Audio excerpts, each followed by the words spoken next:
Nasaktan ba kita? Mga salitang hindi ko inasahang marinig sa kanya.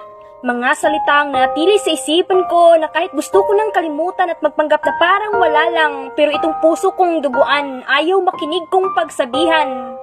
Sapagkat nangingibabaw ang puot na nararamdaman, subalit sa puso ko ikaw pa rin ang laman at hindi ko alam kung saan ang hangganan. Ikaw naman kasi tinanong mo pa, hindi pa ba kita itong aking mukha na kung pwede pa lang akong lamunin ng lupa para lang hindi kita makita, hiniling ko na, ginawa ko na.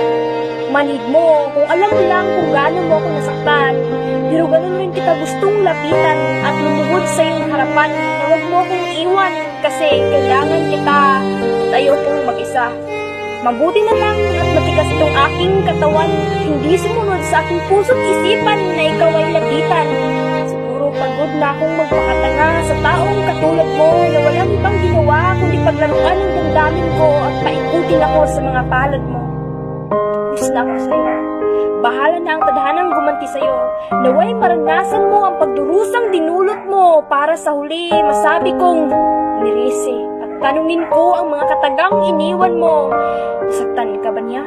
Kung oo, yan ang napala mo. Siya kasi ang pinili mo at hindi ako. Tingnan mo tuloy kung anong